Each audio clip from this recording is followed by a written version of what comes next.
नमस्कार। अक्षर ज्योतिष पे आपका स्वागत है। मैं पिंकी अग्रवाल, ज्योतिष विशारद। ज्योतिष के इस चैनल में हम सरल और रुचिकर तरीके से ज्योतिष का पठन पाठन कर रहे हैं। इसी श्रृंखला में हम योग पढ़ रहे थे, कुंडली में होने वाले योग जो राशि, ग्रह और भावों के कॉम्बिनेशन से बनते हैं। इसमें हमने कई सारे योग पढ़े और ज़्यादातर हमने सारे शुभ योगों को पढ़ा अभी तक, लेकिन कुछ योग ऐसे भी होते हैं कि वो अशुभ योग कहलाते हैं, दैन्य योग कहलाते हैं। दैन्य का मतलब होता है दारिद्र्य देने वाले। और इसी तरह से कुछ खल योग कहलाते हैं, मतलब जो दुष्ट योग यानी कि शुभ नहीं है वो, है ना। तो अब हमें पता होना चाहिए, क्योंकि कॉम्बिनेशन ही होता है हॉरोस्कोप में। ये हमेशा याद रखना है हमें कि कोई भी हॉरोस्कोप 100% शुभ नहीं होता, कोई भी हॉरोस्कोप 100% बर्बाद नहीं होता, ख़राब नहीं होता। तो कभी भी डिसहार्टेड नहीं होना है कि जी हमारी कुंडली तो बेकार है, और कभी भी बहुत ज़्यादा प्राउड ही नहीं होना कि भाई हमारी कुंडली तो बहुत अच्छी है। ठीक है, तो it is always a combination. ये ज्योतिष का जो सिद्धांत है वो हमें सच में यही सिखाता है कि जीवन एक बैलेंस है, संतुलन की स्थिति बनती है हॉरोस्कोप में भी और जीवन में भी हमको वही बनानी है। तो आज हम लेने वाले हैं कुछ अशुभ योग, कतिपय अशुभ योग, हमने ये टाइटल डाला है इसका। और इसमें हम दैन्य योगों को पढ़ेंगे और खल योगों को पढ़ेंगे। लेकिन उससे भी पहले just to give a faith कि हॉरोस्कोप क्या बताता है, इसको देने के लिए हमने आज क्वीन एलिजाबेथ की हॉरोस्कोप लगाई है यहाँ पर। या हम लोग देख ही रहे हैं कि धनु लगन की कुंडली है ये, लग्न में केतु है और लग्नेश सेकंड हाउस में गया, विच इज़ गुड, बट ये अपनी नीच राशि में है, डेबिलेटेड है। और इसके साथ ही यहाँ पर मंगल है, उसके बाद शुक्र है थर्ड हाउस में इनका, और चौथे घर में मीन राशि के अंदर बुध है, जो कि वहाँ अगेन ये डेबिलेटेड प्लैनेट है। ठीक है, और उसके बाद में सूर्य है, ये नवम भाव का स्वामी होकर के यहाँ पर एग्जाल्टेड हो गया। अप्रैल का बर्थ है इनका, क्वीन एलिजाबेथ अप्रैल में हुई थी, है ना। उसके बाद यहाँ पे 7th हाउस का राहु, चंद्रमा स्वराशि का जरूर है लेकिन अष्टम भाव में है। ठीक है, और उसके बाद इधर नवम खाली, दसम खाली, एकादश भाव खाली है, और 12वें घर में हमारा धनेश चला गया है। अब देखिएगा, हम जब दैन्य योग पढ़ेंगे ना तो हम ये पढ़ेंगे कि जब भी हमारा धनेश अगर 12वें घर में व्यय भाव में चला गया, धन का कलेक्शन करने वाला, हमारे जो बैंक का मालिक है, अगर वही खर्च के घर में चला जाएगा तो दीनता ही आएगी ना। लेकिन अब ये क्वीन की कुंडली है और क्वीन बनी, तो क्वीन क्यों बनी? क्योंकि बड़े परिवार में जन्म हुआ। कुछ शुभ योग भी हैं, कुछ अशुभ योग भी हैं। तो इसी कॉम्बिनेशन को देख के हमको थोड़ा साहस मिलता है कि बड़े बड़े लोगों की कुंडली में भी कभी कभी कुछ योग नेगेटिव भी होते हैं। देखिए, पॉजिटिव योग की बात करें अगर, तो हम कह सकते हैं कि लग्नेश होकर के जुपिटर का धन भाव में जाना अच्छा है। लेकिन वहीं साथ साथ हमारा ये कहना कि भाई ये नीच राशि में गया तो ये थोड़ा सा खराब हो गया। इसी तरह धनेश 12वें चला गया, विच इज़ नॉट गुड। लेकिन धनेश की धन भाव पे दृष्टि आ गई, ये ठीक है, ठीक है ना। लेकिन धनेश हमारा क्या है? ये आय का मालिक नहीं है, ये हमारा बैंक है, हमारा संचित अमाउंट है। तो ये हमारा संचित अमाउंट का मालिक खर्च में हो गया, यानी कि हम अपने संचित बैंक में से शायद खर्चा ज़्यादा करेंगे, संचित कम करेंगे। ठीक है, अब उसके बाद में हम देखें तो हमारा पंचम का मालिक धन भाव में गया, वो अच्छा हुआ, धन कुटुंब वाणी में गया, एग्जाल्टेड हो गया। और साथ ही में हमारा नवम भाव का मालिक सूर्य, जो सरकार का भी लॉर्ड है, राज्य का भी लॉर्ड है, शासन देने वाला प्लैनेट बनता है सूर्य, ये भी एग्जाल्टेड है। हालांकि देखिए, इनका रात का जन्म है, क्वीन एलिजाबेथ का रात का जन्म है। ये हमारा मध्य रात्रि का समय होता है ना, अगर सूर्य यहाँ पर होता तो मध्य रात्रि का जन्म है। तो मध्य रात्रि से और 2 घंटे पहले, यानी 8 बजे से 10 बजे के बीच का जन्म है रात्रि का। ठीक है, 20 आवर्स जिसे हम कह सकते हैं, है ना। अब चंद्रमा इनका देखिए स्वराशि का है, स्वराशि के प्लैनेट अच्छे होते हैं, स्वस्थ होते हैं।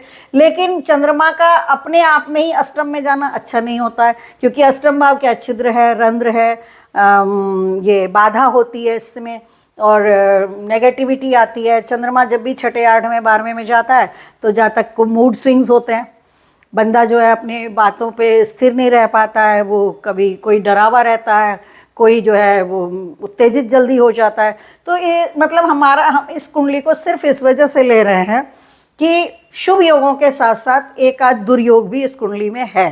तो जिसके कारण से अगर हम एज एन एस्ट्रोलॉजर बात करें तो हम ये कह सकते हैं कि क्वीन एलिजाबेथ शाही परिवार में जन्म लेने के कारण रानी तो बनी, लेकिन इनका जो शासन था ना वो पतन की तरफ गया। मतलब ये जिस समय ये रानी बनी वहाँ उस वक्त जितनी समृद्धि थी, उस समृद्धि में धीरे धीरे पतन हुआ, अवनति आई। उसका कारण यही है कि कुछ दुर्योग भी इस कुंडली में है। तो हमारा इस कुंडली को यहाँ लाने का केवल आशय इतना ही है कि हमें शुभ योगों के साथ साथ कोई खराब योग, दैन्य योग या खल योग भी मिल रहे हैं, तो बहुत ज़्यादा डिसहार्टेड नहीं होना है। लग्नेश का बली होना, पावरफुल होना अच्छा होता है। अब खाली नीच का देख के हमें घबराना नहीं है। यद्यपि थोड़ा सा खराब हुआ है, ये हो सकता है इनकी वाणी को खराब कर रहा हो, क्योंकि मंगल यहाँ पर है, तो मंगल तो देता ही है। सेकंड हाउस का मंगल हमेशा रौब की वाणी देता है। जैसे पुलिस के चीफ होते हैं या बड़े बड़े अधिकारी होते हैं, सेना के बड़े अधिकारी होते हैं, तो उनकी आवाज़ में ही एक दम और रौब होता है। ठीक है, अब ये गुरु यहाँ बैठ के इनको बहुत अच्छी वाणी दे सकता था, लेकिन डेबिलेटेड है, तो हो सकता है कि इनकी वाणी में कहीं कहीं कभी कभी विक्षेप आता होगा।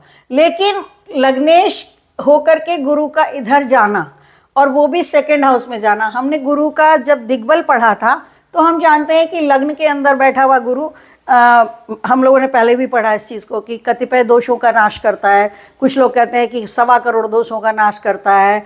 तो अब ये जो है, अगर हम भोगांशों के आधार पर चेक करें तो हमें दिख सकता है कि बहुत यहाँ पास है, नहीं भी हो मान लो, तो ये यहाँ तक जुपिटर में दिग्बल मिलता है। यहाँ 100%, तो यहाँ 80% दिग्बल मिला है जुपिटर को।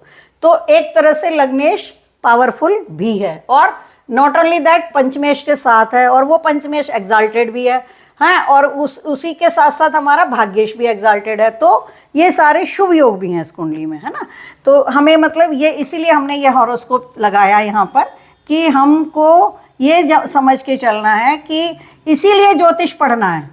ज्योतिष क्यों पढ़ना है हमें? केवल हमें अच्छे के लिए, मीठा मीठा खाने के लिए ज्योतिष नहीं पढ़ना है।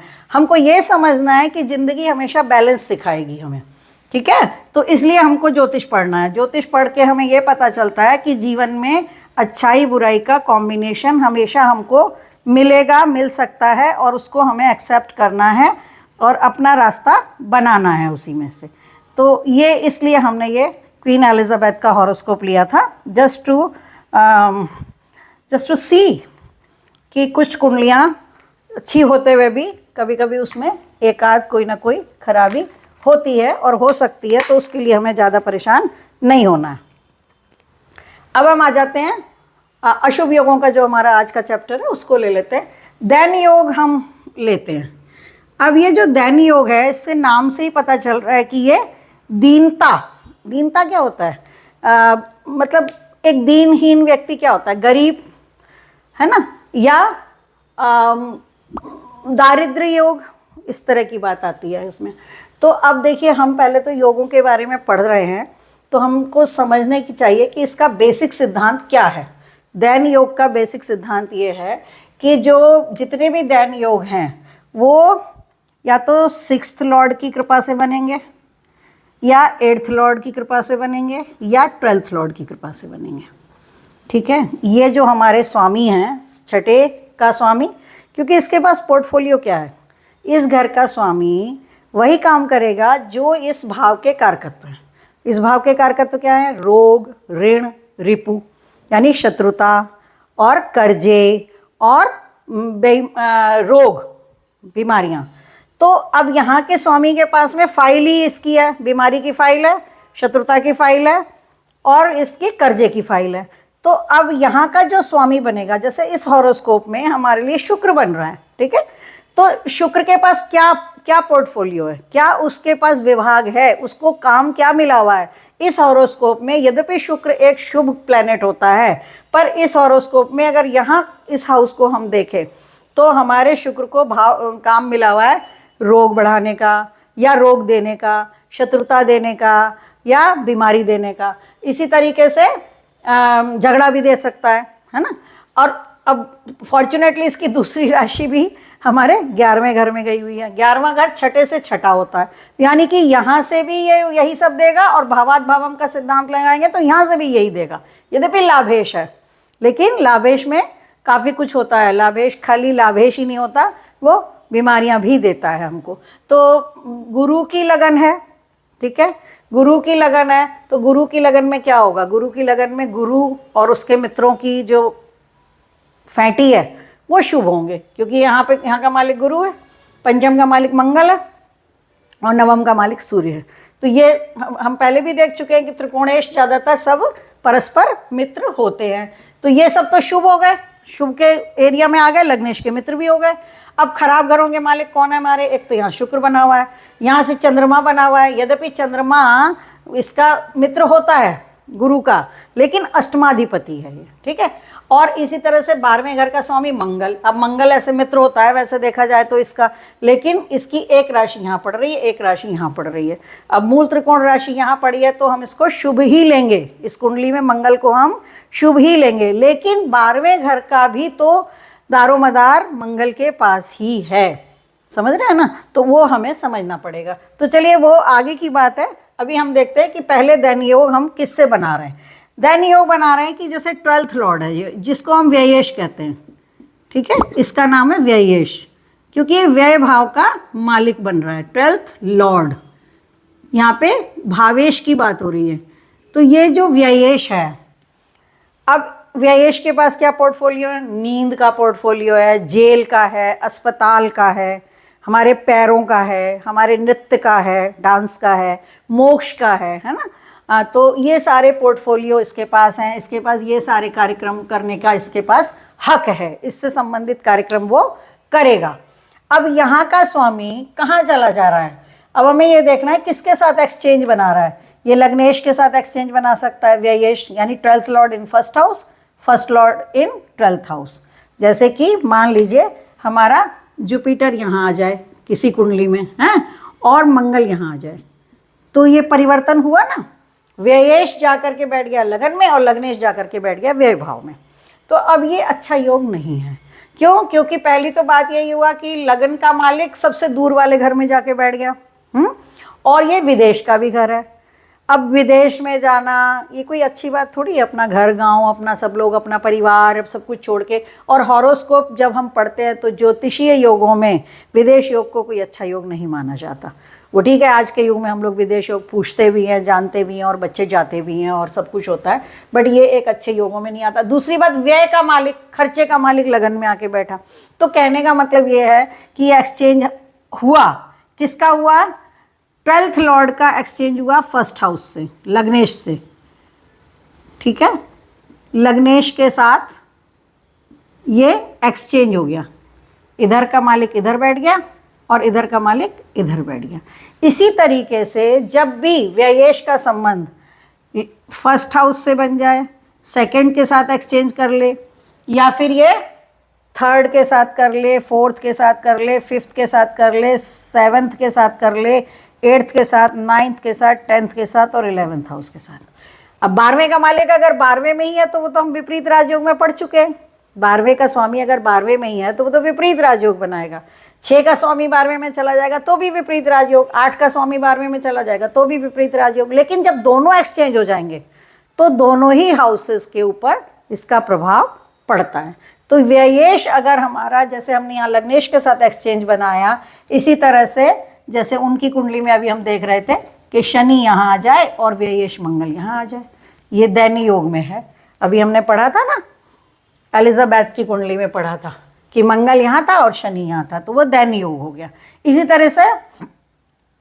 तरह से इसका व्ययेश का संबंध थर्ड हाउस में बन जाए, यानी कि व्ययेश यहाँ हो बाय द वे, यहाँ ना हो, तो ये भी अच्छा योग नहीं है, ठीक। इसी तरीके से व्ययेश हमारा, मान लीजिए मंगल यहाँ आ गया और यहाँ का स्वामी गुरु, फिर से गुरु बना, ये यहाँ चला गया मान लीजिए, तो ये भी बन गया। तो कहने का मतलब ये है कि ये इतने सारे योग हैं, इनको हम अलग अलग याद करने के बजाय अगर हम इतना भर अपने दिमाग में रख लें कि 12th लॉर्ड जिसके साथ भी एक्सचेंज करेगा वहाँ ये खराब खाता करेगा। ख़ास तौर से व्ययेश का लग्न में आना ये काफ़ी ख़राब काम कर देता है, मैरिटल लाइफ को भी ख़राब करता है ये। और अगर कहीं खुदा न खास्ता व्ययेश जुपिटर बन रहा हो और फिर वो यहाँ आ जाए तो बजाय अच्छा करने के ना खराब काम कर देता है, डिवोर्स तक होते देखा गया। तो ये वाली बात है। तो यह कहने का मतलब ये हो गया कि व्यय भाव का मालिक मान लीजिए हमारा यहाँ आ गया, अब ये अपनी राशि का आ गया तो ज़्यादा बुरा नहीं करेगा, बट फिर भी ये अच्छा नहीं माना जाएगा। यहाँ तो चलो फिर भी ठीक ठाक माना जाएगा क्योंकि ये अपनी राशि का है, लेकिन यहाँ आ गया तो भी ये खराब हो गया, ठीक है। पर ये दो नेगेटिव है तो इतना खराब नहीं, यहाँ आ गया तो और भी ज़्यादा खराब हो जाएगा, जो सबसे ज़्यादा खराब यहीं पर हो जाएगा। क्यों? क्योंकि ये एक तो मंगली योग बना देगा, मतलब और चीज़ें भी इसमें शामिल होती जा रही हैं, पर व्ययेश का यहाँ आना खराब है। ये मैरिटल लाइफ को का भी व्यय कर सकता है। मैरिटल लाइफ का व्यय क्या होता है? डाइवोर्स, ठीक है। यहाँ का मालिक बुध यहाँ आ गया मान लीजिए तो और ही खराब बात हो गई।